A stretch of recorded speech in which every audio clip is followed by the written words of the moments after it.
This episode is brought to you by Progressive Insurance. Fiscally responsible, financial geniuses, monetary magicians.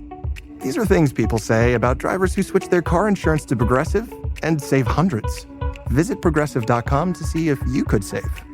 Progressive Casualty Insurance Company and Affiliates. Potential savings will vary, not available in all states or situations. Getting engaged can be stressful. Getting the right ring won't be at BlueNile.com. The jewelers at BlueNile.com have sparkle down to a science with beautiful lab-grown diamonds worthy of your most brilliant moments. Their lab-grown diamonds are independently graded and guaranteed identical to natural diamonds and ready to ship to your door. Get $50 off your purchase of $500 or more with code SPOTIFY at BlueNile.com. That's BlueNile.com, code SPOTIFY for $50 off. Hello, this is Simon Brew. I'm the editor of Film Stories magazine, and a very warm welcome to a very special episode of the Film Stories podcast. Come with me. And I show you how deep the rabbit hole goes. And movies that had stories. That the story just sucks them in. This is just the beginning. Stories. We would be honored if you would join us. Hello, and a very warm welcome to Film Stories with Simon Brew. I am Simon Brew. As always, that's absolutely everything you need to know about me.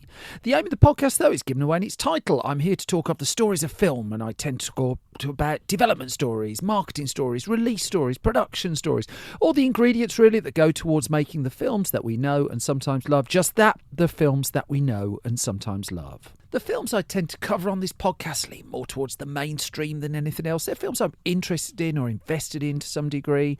I try not to do snark. I try not to punch down. This podcast is a celebration of cinema and a real appreciation that somehow, films manage to get made. Now, what you've happened upon here is one of my occasional special episodes of the podcast as well, and it's where I bring in a filmmaker to talk about their latest release and or their body of work. And I'm delighted to be joined for this particular episode of Film Stories by director Lee Isaac Chung, who prefers to go by Isaac Chung in conversation, which is what happens. And so he is the director of the long-mooted sequel to the film Twister, cunningly entitled Twisters. And so he joined me for a conversation about that, and we also talk about his indie film roots, particularly with the film Minari or Minari. We pronounce it two different ways in this conversation.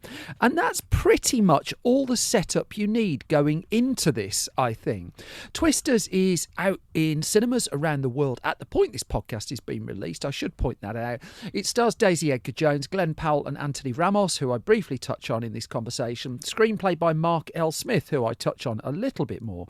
But the bulk of this is my conversation with Lee Isaac Chung, which will begin the other side of this trailer.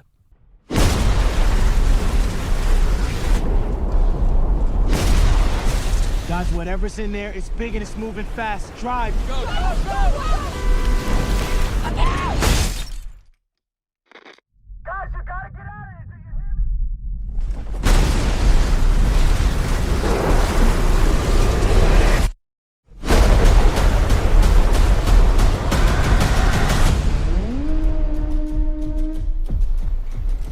Tyler Owens calls himself a tornado wrangler. If you feel it, chase it!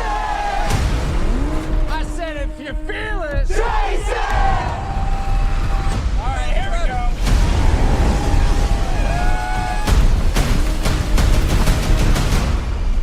Oh, she's perfect! She's gorgeous! You thought you could destroy a tornado. We never had a chance. You want one? That was a clip from the new film Twisters. I'm delighted to be joined by its director, Isaac Chung, who's joining me for a Film Stories podcast special. Hello, Isaac Chung. How do we find you today? Hey, Simon. I'm doing great. Thank you so much for having me. Oh, well, an absolute pleasure. And so it's my pleasure, too, to ask you the same question that absolutely everybody has asked you all day long and will continue asking you tomorrow and the day after and the day after and the day after that. Why? Why you and Twister? When I first saw your name, right? I'll do hand on heart here. I really love Twisters.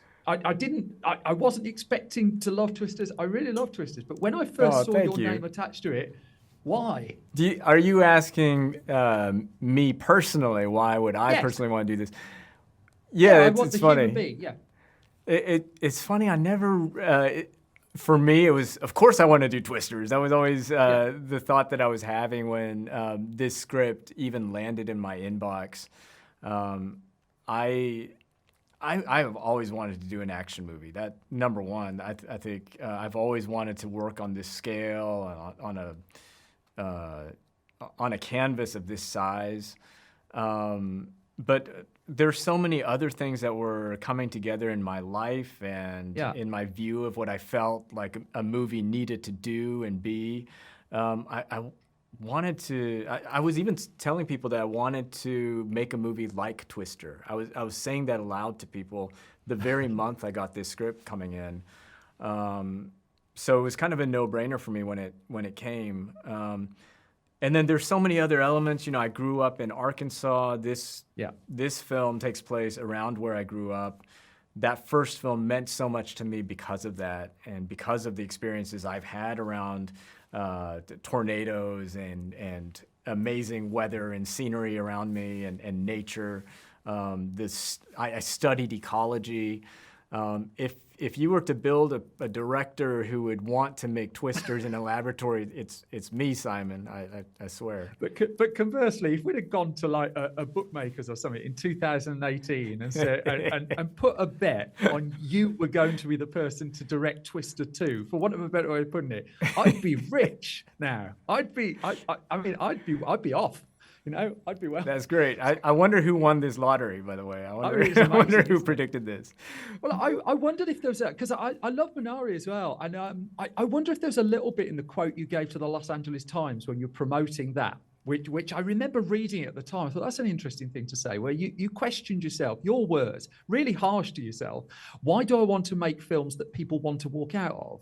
And it almost it's your words, not mine. I can't believe you, found those words. Yeah, I've definitely said those words. But I mean, is it almost allowing yourself to have fun on this level of canvas? Is that part and parcel of it? And I'm not suggesting Minari and your previous films aren't fun, but you said yourself about like doing something of this scale. Yeah, that was a big thing for me. When I grew up in Arkansas, I grew up on movies like Twister. Twister was huge for me in Arkansas. And I grew up on Amblin films. Those were a big deal for me. The first movie I saw was a Spielberg film, E.T. Yeah. And then when I went, it was a very rural area, so we only had a few movie theaters, and I would only see blockbusters. When I got to college, I went to college in a very, elite type of school environment. And I always remember feeling somewhat inadequate in that environment, and I wanted to be intellectual and all of those things. And I had a roommate who was into really high cinema and was introducing me to Kurosawa and these things, and I realized that I was a backwards hillbilly who didn't know any of that stuff. And I fell in love with, like, don't get me wrong, I fell in love with those types of movies, with art house movies in particular, and that was my opening to wanting to pursue this, were movies like that. And it was only later in life when I became a dad again. I mean, I became a dad, and my art house films were not going anywhere, and I was just feeling depressed as an artist in general, that I started to turn my attention to what it was like to be a kid again and watch movies and love movies. And I found a newfound respect for Spielberg and for a lot of those movies that were coming out during that time. And after Minari, I jumped into doing Mandalorian, and I jumped to doing Skeleton Crew, because those were also movies that I felt a lot of young people would be watching, or shows that a lot of young people would be watching, and shows that when I would strip away my adult brain, I could just have fun with and enjoy and be a fan of. And Twisters to me was a hell yeah sort of thing where I could have a lot of fun with this one. There is also an old adage that a couple of directors have said to me, that if you're going to make a big Hollywood blockbuster, make it as far away from the people paying the bill as possible. And if I've got this right, you shot, because you talked about the importance of geography there. You just made a point of it. You shot this in Oklahoma, if I've got that right. That chunks of it you took away from the Los Angeles area. Was that, I mean, geography you brought up twice in this conversation. Was that a really important part of it to you? Super important. It was one of the things that drew me to wanting to work on this movie was that it was set in Oklahoma. And not taking anything away from the Star Wars shows that I worked on, those shows are all on stage and on the back lot in LA, and we're pretending it's outer space and all of that. But I kind of wanted to get back into the field and get back to location. So when this script came along, I could already see where it would be set. I knew what that would take and where it would be. The studio was kind of nudging me towards Atlanta, Georgia, to be filming this for tax break reasons and stuff like that. But I just wasn't seeing what I wanted from this movie, and I asked the studio to please let us shoot this in Oklahoma, and they said the compromise would be I would have to use fewer shooting days, and I'd have to scale back on some of the plans that I had for the movie on set pieces. So I reduced some of the action beats and things like that in order to preserve being on that location in Oklahoma. So can I ask then, appreciating, I pronounce it Minari, I'm so sorry, it's a Birmingham accent, it's a terrible British thing. It's all right, you change the pronunciation myself all the time. So it's all right. Oh, well, in which case I feel less bad. I'm going with Minari now. But I remember when you were talking about that, how that fell apart and then it came back together and suddenly you were scrambling towards production at great speed. Yeah. And I'm really interested in the time scale of this, because I mean, from our side of the fence, we get the report that you're doing it. We all drop dead of shock. Then we revive ourselves and get. But as I understand it, there was a script in place from Mark L. Smith, and as much as he's done The Revenant, I really love the fact he's done genre stuff as well before that. Yeah, Mark's so great. And then within like 3 months, you're casting, and then within 5 months after that, you're shooting. So what did you inherit? What kind of, not even day one, what did day 6 look like or something?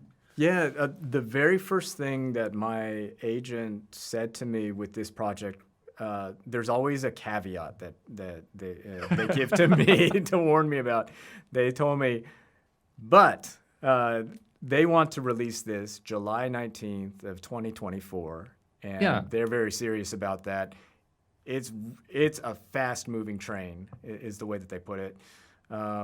The script, Mark, is incredible. It wasn't fully done yet, so I knew that we had that element. We needed to work together to finish the script. We needed to cast everything and then get filming in the spring of 2023. So having all of those things happen all at once, it was like landing a plane on a moving runway, really. It was, it just felt like we were chasing a big tornado. I kept on saying that throughout the whole thing. But I like it when the form of a movie is somewhat matching with the story of a movie. And I related so much more to Kate's character throughout this whole thing that I kept on injecting that experience of what I was going through into her character and that story. And I was just hoping we would get through it alive, and here we are. I mean, in that 5-month period, then, say, between you getting it and you starting, what were the things that you you say personally, because you've talked about this is a collaboration, but what were the things you were looking to impact? Because the bit that surprised me was how much human there was at the heart of it. I mean, it made me, you talked Amblin, it made me think parts of Super 8, actually, when you dial your action up, and I'm concentrating on a human being rather than an effect. I'm just wondering what your contribution to all of that was. That was the number one thing that I was thinking about when I got on board. And it was what the producers and Spielberg included were really encouraging me to do, was to bring that human element, which is what they wanted from me.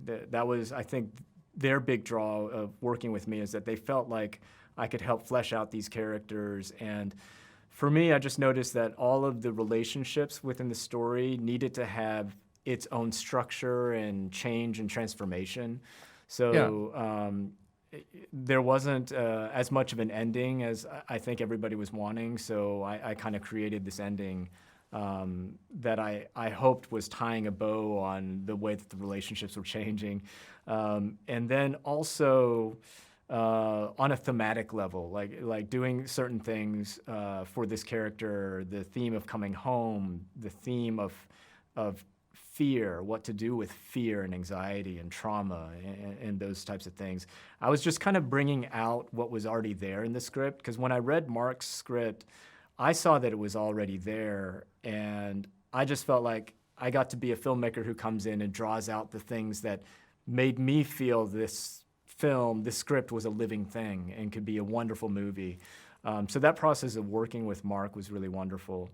But then, all that aside, on the other end, I had quite a big job to do with just planning all the technical elements of this production. And I tried to really fill it with as many veterans as I could who were genuine experts. Like Dan Mindel is a legend cinematographer. Yeah.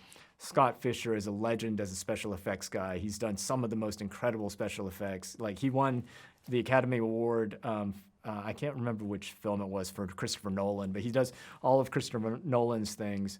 And then our VFX guy, Ben Snow, who worked on the original Twister as part of ILM, was on this film. So I had the luxury of working with real veterans on this project to really build this family and collaboration where we could chase after this thing together. I think your three leads are superb, and I'm sure you're being asked a lot of questions about them. I just want to go to the depth of casting, if that's okay. I mean, my favorite Hollywood blockbuster supporting character these days is the one that I call Corporate Bastard, who just comes in and you know exactly who it is in your film as well, who just comes in and says, "You can all die, I just want money, give me your credit card." And you find a brilliant corporate bastard in this, if you don't mind me saying. David Bourne, I'm name checking it.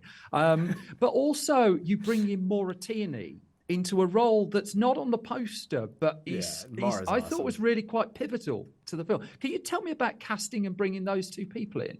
Yeah, with Maura. A funny story about Maura is that I had a meeting with her for this movie, and the end of the meeting, she said, "I don't want to do this movie. I really don't want to do this movie. I don't like this. This part is, I don't know, but I like you," is what she said. Yeah. And then I told her, like, honestly, your attitude right now is exactly why I want you in this movie. It's like, you're so perfect for this.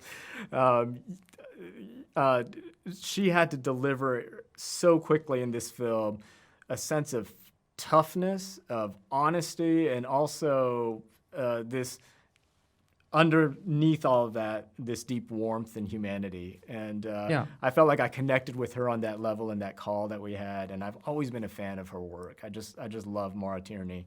And that was, she was honestly one of the highlights for me working on this picture, was to be able to work with her. And then Mr. Bourne, who, he was really great to work with. He is so far away from that character in reality as possible. He's a Robin Williams impersonator. That's one of the things he does. So it was fun to be working with him, and then to hear Robin Williams walking around, because he'd be doing his bit every now and then.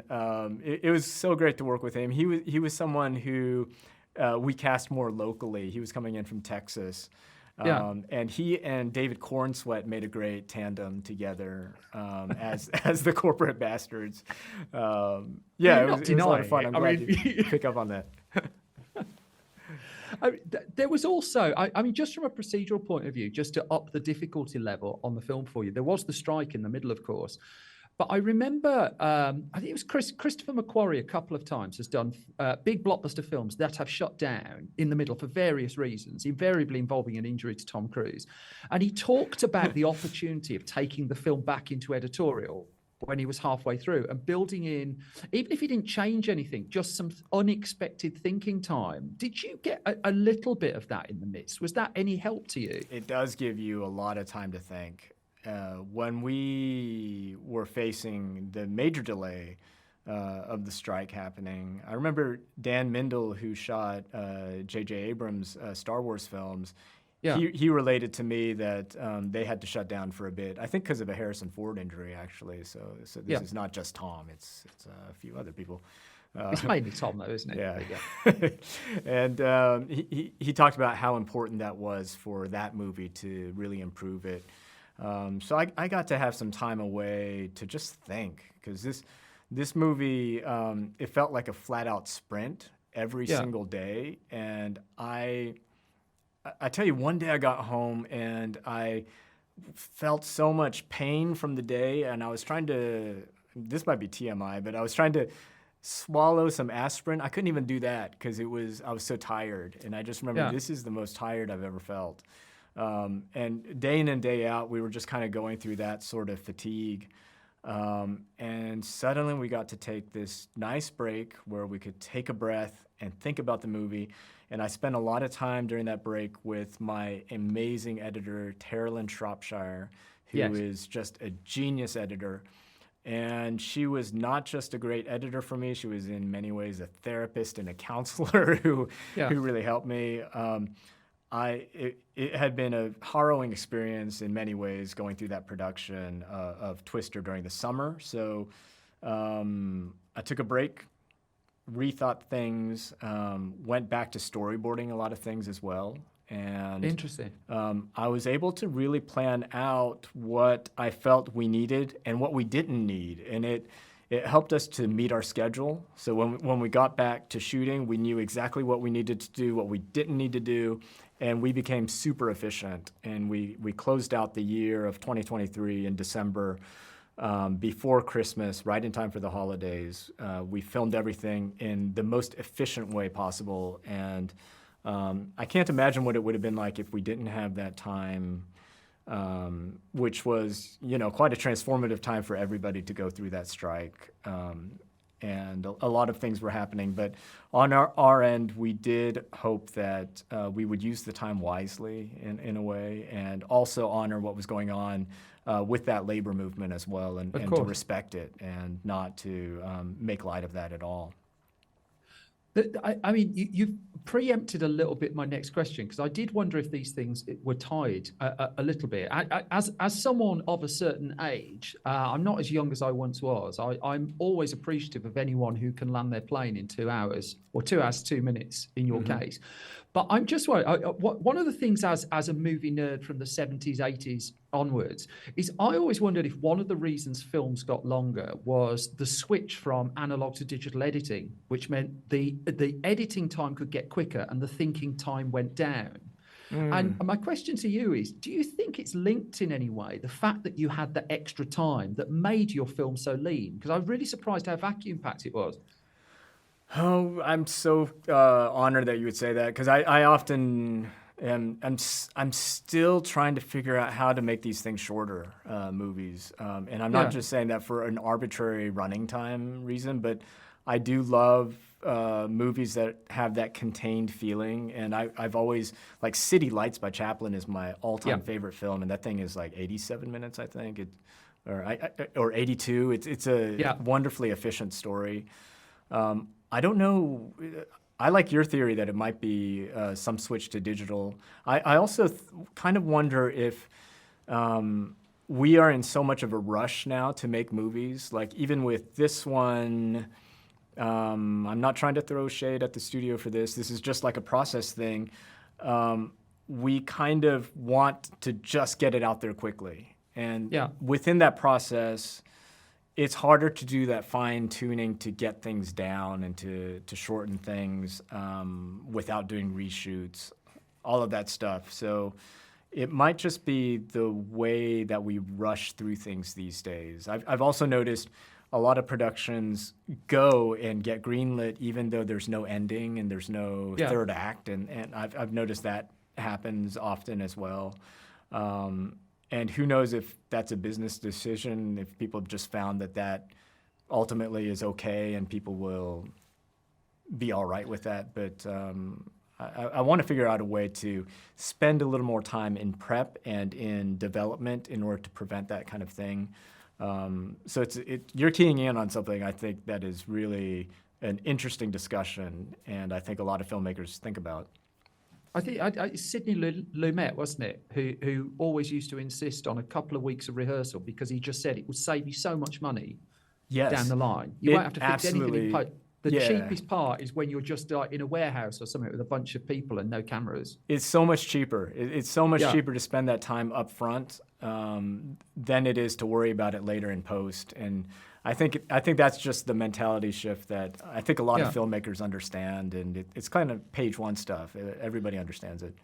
Do you get added creative courage, though, from the fact that you were so close to walking away from filmmaking altogether? So if this script had come in and it's like, great, I get to make Twisters, but you didn't like you weren't happy with the script for whatever reason, could you comfortably say you'd have said no, for instance, knowing how much the first one meant to you? I do try to live life a little bit in that way. Like I've already lost my career before, where I have that anchor. I lost my career, and I was okay. And I ultimately was so appreciative of having a family, having my health, having so much stuff in my life that really anchors and roots me. So that's the thing that I draw from all the time, but it's not easy. Like it's honestly a struggle for me to have to keep reminding myself that. Because I just get wrapped up in movie making so much. The project itself I get wrapped up in, and I care about it so much that my mind just really sticks to it, and I want it to succeed. And like Twisters, I really want it to succeed. And then also with the work in general that I do, I care a lot. It would be misleading for me to just say that the hell with it if it all falls apart. Like I care a lot, but I do find that it is a grace in my life that I have lost the career at some point and faced that failure, and have come through it. And I do feel like it's helped me have a certain calm, even on set when things felt like they were falling apart often. I feel as though being calm is one of my talents. And I wish I had other talents that a lot of great filmmakers have, but I always think to myself, well, at least I don't lose my crap, and I can feel all right when things are going badly.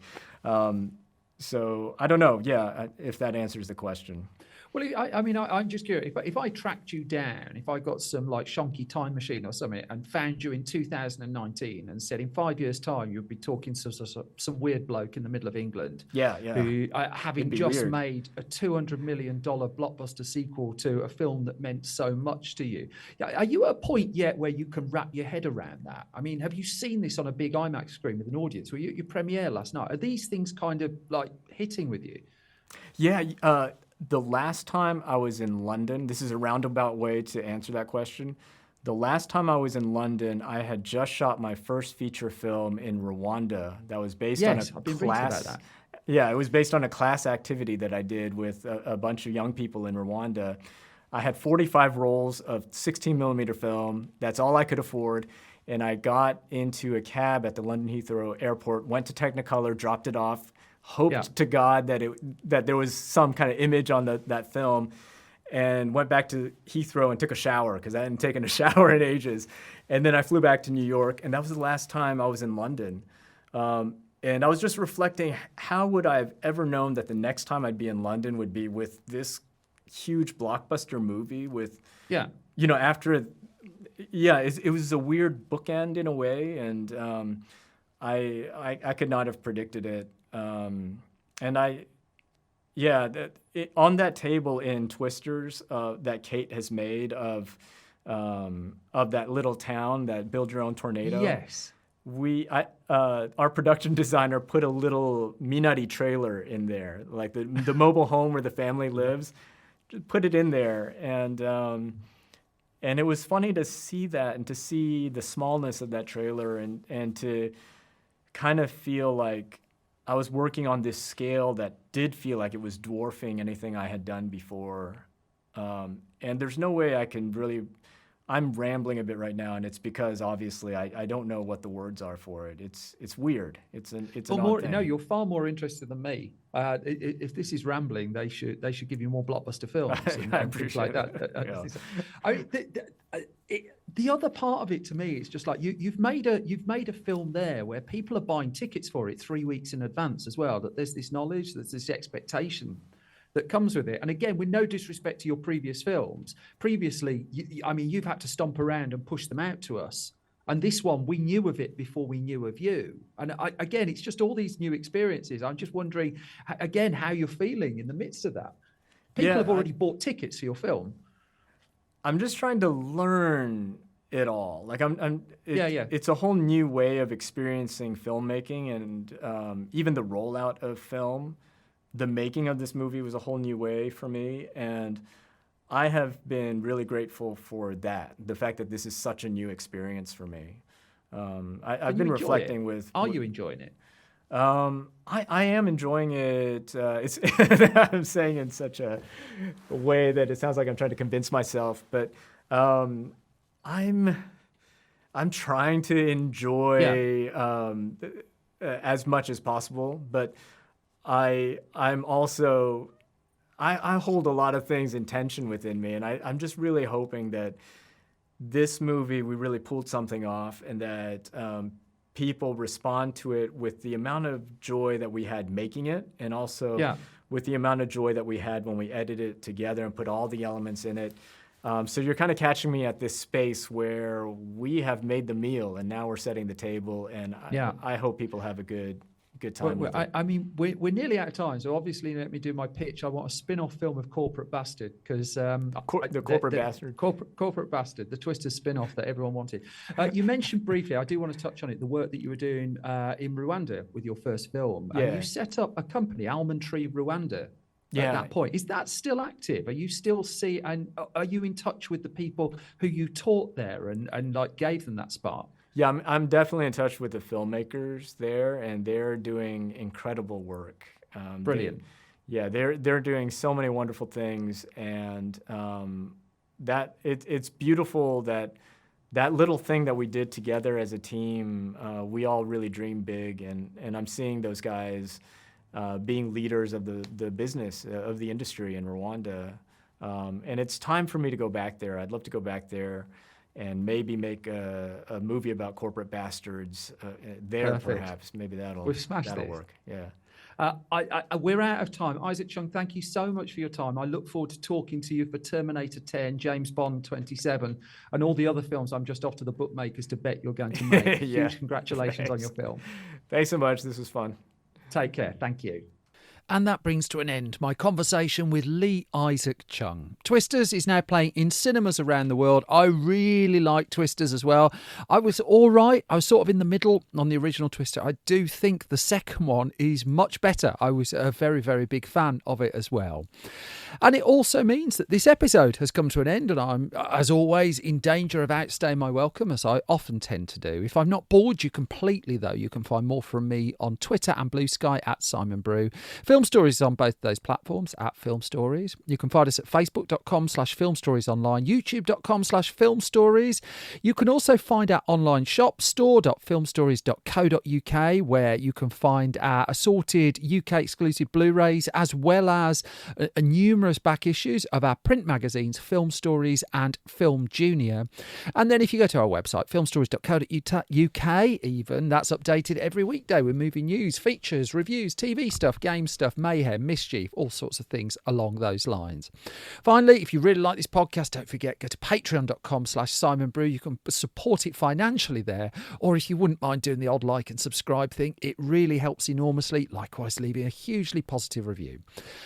I think that'll do, though, won't it? I'm now off to watch more films to get ready for episode 400. Episode 400 of the Film Stories podcast. That is coming up next. A very special guest on that as well. Until then, you all take care. You all look after yourselves. Watch out for gusty wind. Bye-bye.